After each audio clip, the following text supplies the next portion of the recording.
Welcome to Energy Ventures, the show where we discuss with startup founders, visionaries, industry experts, investors, and policymakers about the latest trends and developments in the energy venture space.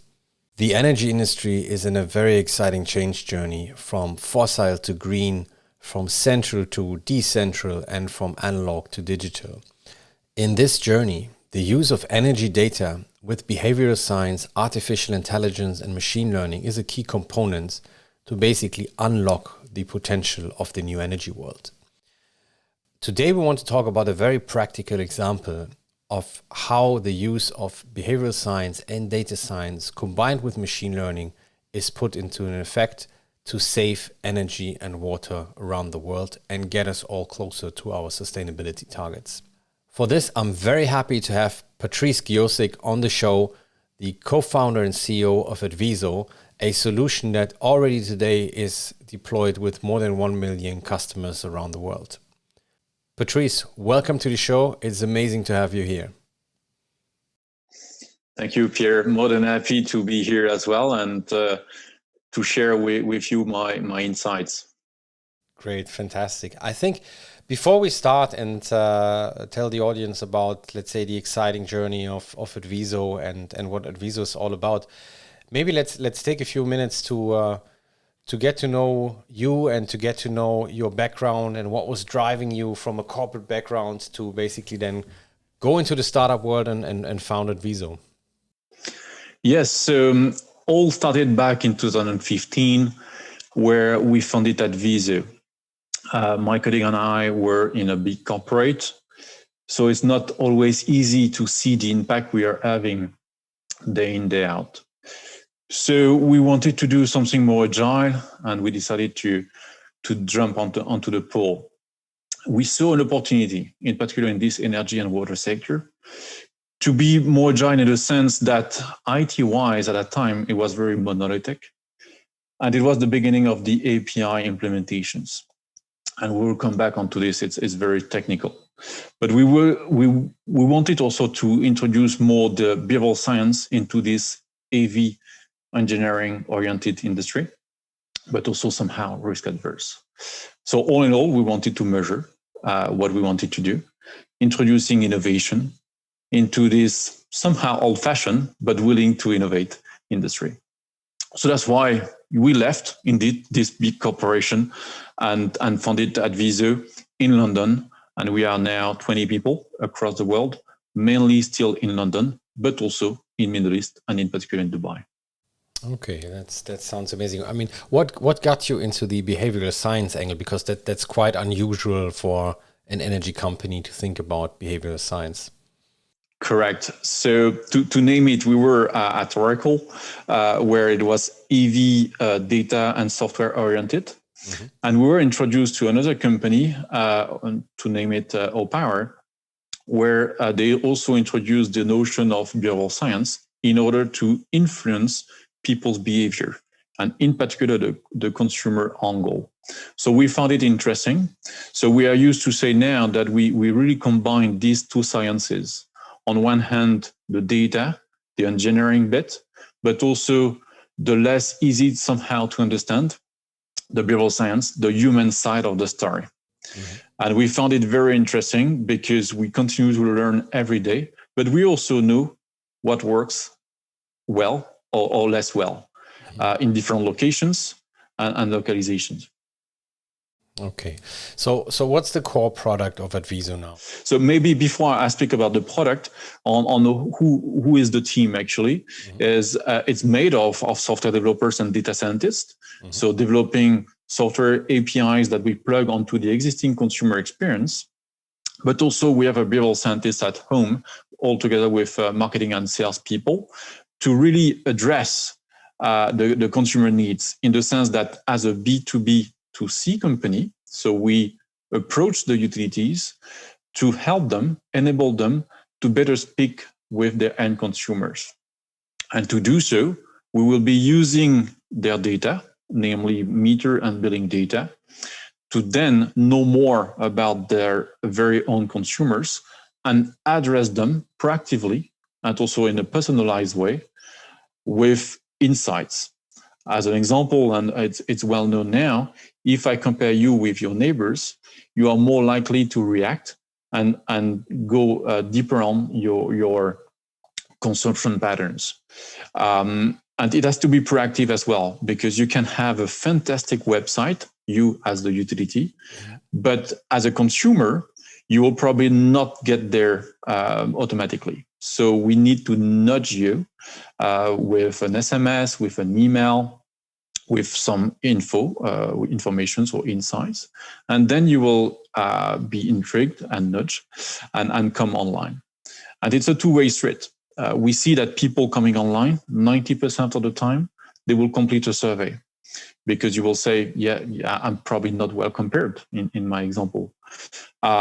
Yes or no, but at least we'll know more. So people will say, instead of 2, we are 3 people at this home. We have this kind of appliances and so on and so forth. So then there is a real dialogue at scale and also all digital based. So as a result, we engage now almost 1 million consumers every month through our clients, our utility clients, which is fantastic because it's really personalized, proactive, and at scale. 1 million consumers in the meantime, globally. Yes, and guess what? Most of them are in Middle East through our client, so namely Diwa, that we support now for many years. So, what's the core product if a utility wants to engage in a better dialogue with their consumers, with their customers? Well, how can Advizzo help? Yes, so what we see is, in general, the consumers are highly disengaged when it comes to their energy or even water usages. So we are here to reconnect them, recharm them with their very own utility. Most of the time, the utility is in a monopolistic situation. So why should they go a step further? Why? Because a user or a consumer will probably not compare the service he or she gets from the utility with another utility. It's a monopolistic situation. But he or she will compare the consumer experience he or she get from other platforms like the banking ones or even Facebook, Twitter, where it's quite easy and even entertaining to interact with.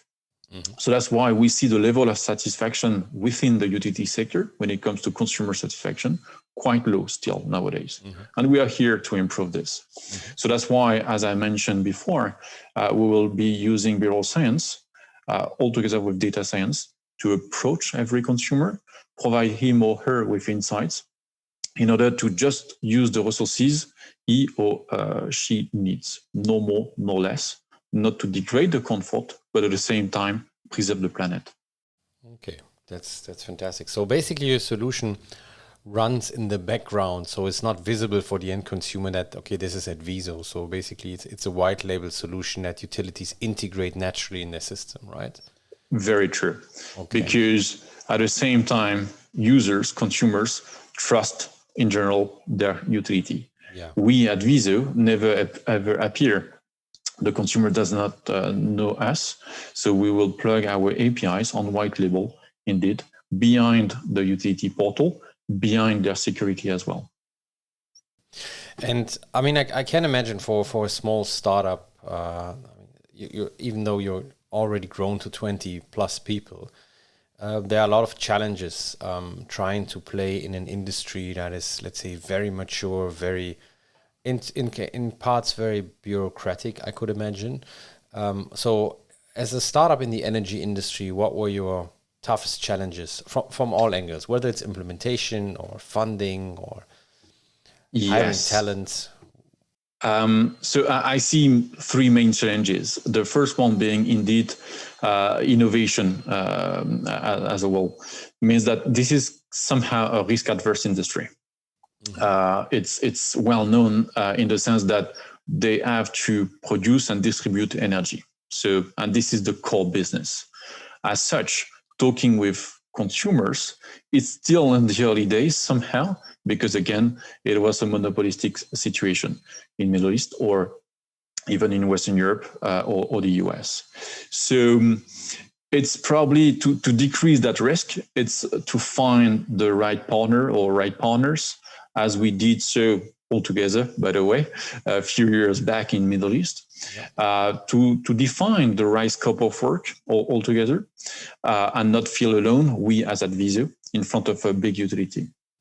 And second, it's also to not only to define that scope of work, but also to execute, to deploy the solution all together with a partner for the good of the utility. So that's why it's a key success factor. And as a result, to take the example of Middle East, our client is still a very happy one after many years, and it was probably due to the setup from the very day one that we did well. So the risk adverse could be a problem, but if we address this well enough or soon enough in the cycle, it's great. The second challenge I see is when it comes to data or the organization of a utility. Still nowadays, we see that they still work in different silos. And the consequence is, when it comes to data gathering, we see that the meter data could be in different databases, or the billing data will be coming in different shapes and forms. As a consequence, it means that it's somehow difficult to produce meaningful insights for the consumers. So that's the problem of the utility, and it becomes our problem as well. So in order to de-risk as well this angle, over time we develop methodologies and, as you mentioned, also software tools to handle this situation, which is somehow normal because they run for many years, these utilities, sometimes 50, 60 years, and the IT systems are not completely up to date. So we have to work with this situation and address this proactively. The third challenge I would like to mention is engineering versus behavioral science. So again, the role and the goal of a utility is still to produce and distribute this energy to consumers, not that much to make them happy.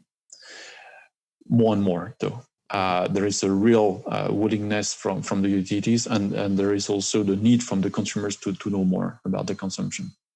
So with this engineering AV-oriented industry, we have to continue to promote how behavioral science can help them to do better for their very own use at the utility level with their employees, as an example, co-agent, but also for the good of the consumer.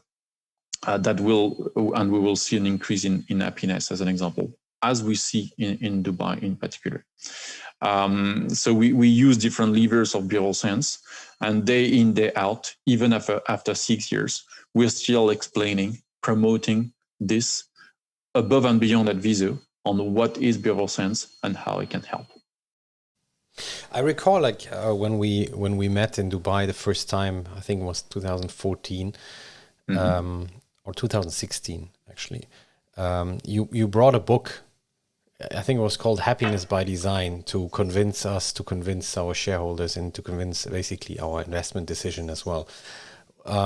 What is that book about, and is that still kind of the Bible for Advizzo to convince people about the importance of happiness by design? Yes, true. So behavioral science, as it says, it's a science. It could appear as like something we can do on the fly, but no, it corresponds to a methodology, best practices. So the book you mentioned was written by Paul Dolan. Mm-hmm. He is still, after 6 years, our guru, our advisor on how to really apply this behavioral science at scale in this specific industry. I mentioned the social norm, so comparing people to each other or similar households. This is one of them, but we work more and more with the like of loss aversion, which is another lever that we use, or in general to gamify the relationship between the utility and its employees, or the utility and its consumers. So to make it real, we then integrate this behavioral science onto our algorithms and software development to make it as a product that we can scale, not only to sell it in Middle East or in Western Europe, but across the world. Because funny enough, like many of the leaders work across the world when it comes to behavioral science. We are all humans after all. Yeah. Indeed. So in terms of the gamification part, like what are the gamification parts that you found that really work with energy customers? That's different, a different angle. So we're still doing a lot of R&D. So I would say gamification is part of the behavioral science, let's say, activities. We see that comparing people to each other could be seen as a form of gamification. Another form would be probably to incentivize them to do something. And we have to be careful here because it could backfire us or the utility. Because if we incentivize somebody to do something, the moment we stop to incentivize that person, maybe that action will not repeat again, which is not the goal. Yeah. So it will be like fine-tuning the approach every time we want to run a program. What we see, though, is that the core of what we do, above and beyond the gamification, the moment we continue to proactively and in a personalized way communicate with the consumer, our effects last over time. And the best one is energy and water conservation. There is no fatigue, if you wish, as long as we continue to change the content and have a meaningful content which is personalized to every consumer. And after 4 years now in Dubai with Dewa, we see energy and water savings year in, year out. They continue to save energy, water, and then money. Okay.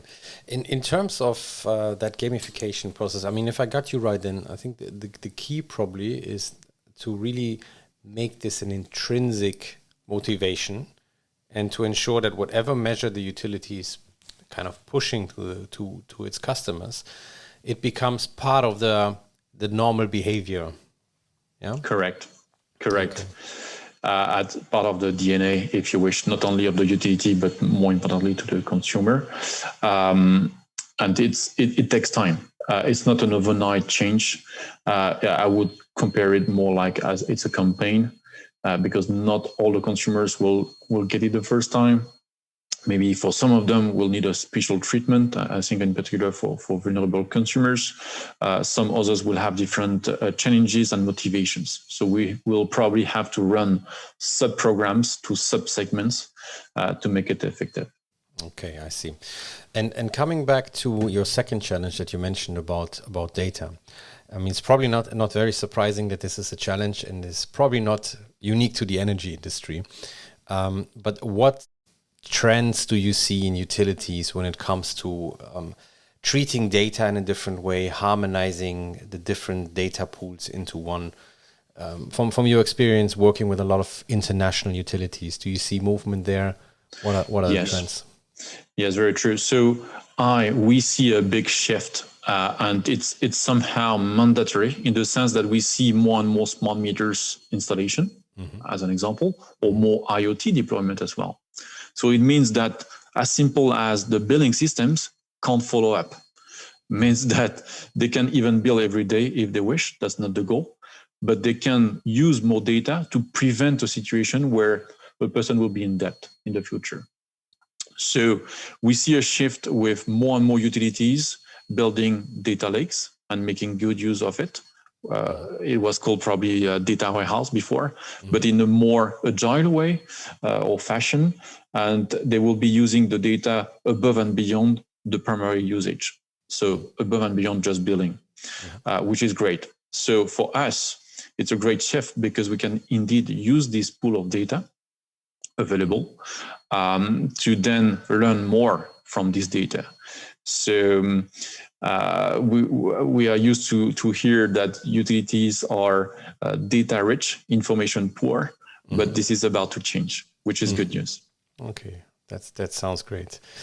In terms of, let's say, the success, the measurable success of the Advizzo solution, I think in particular the implementation in Dubai that we kickstarted a few years ago now really paid off, as you said. But it would be great to get your view on, in general, what are measurable results in the Middle East and in other regions that you see for utilities applying the Advizzo solution. Yes. So we see three motivations in general for utilities to run a program with us. The first one is to cope and comply with the regulation, the local one. The second one being to increase revenues because the margins are becoming really thin. And three is to decrease cost. So on the first one, what we see is for the regulatory framework, we generally decrease the consumption by 1 to 3%. And in regional areas like Middle East or even in Western Europe, there are regulatory frameworks that obliges companies to decrease the consumption, what we call the per capita consumption.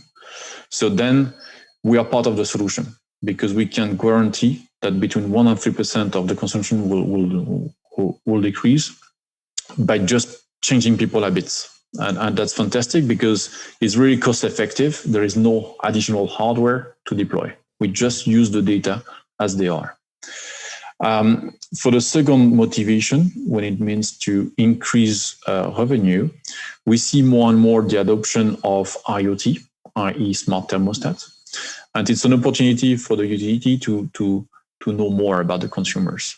It means that maybe after the smart thermostat, they will be able to promote solar panels, a battery, an EV charger. It means that they can become really the partner of the consumer, depending of his or her situation. So, and we see it, we deployed a program in France with a new entrant. And after a few years, they already have 200,000 clients.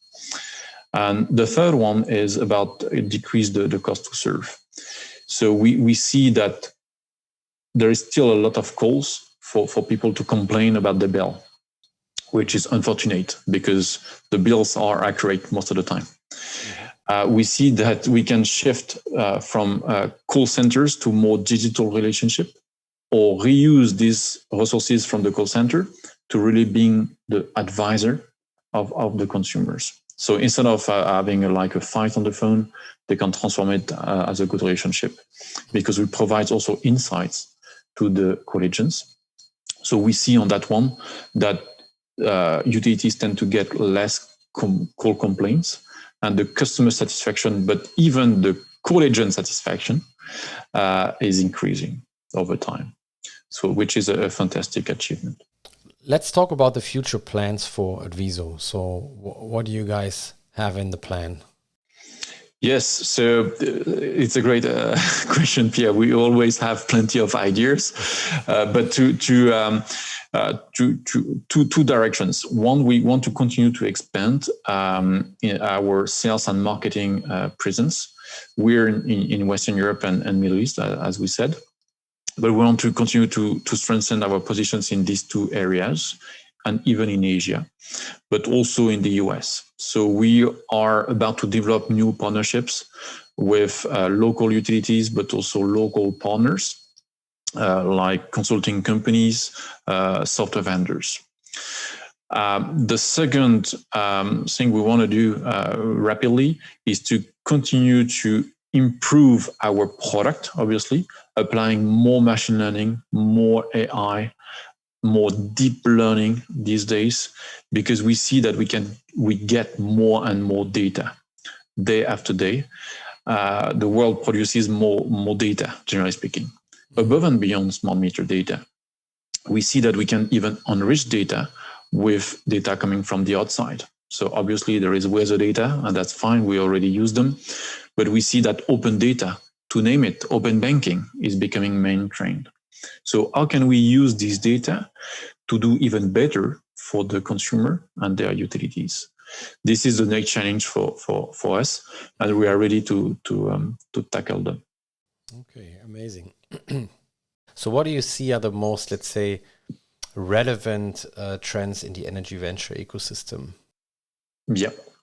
So what we saw recently, and in particular because of the COVID-19 situation, is that we exist since many years now, but we saw back in 2015, nobody was speaking about COVID-19, obviously, nor a pandemic, but we saw that now people from the utility, but people as you and I, as citizens, expect companies to do well. So it could be a supplier, it could be as a consumer. So, and we are here to help. So in the, let's say, startups we meet, we see a real willingness from the founders, from their employees to do good. We are not here probably to get paid well, and that's not the case compared to a big corporate, but we are here to do good and see the impact. And that's very interesting because the morning when once we wake up, this is somehow to be part of the solution to change the world. And the world is much in need.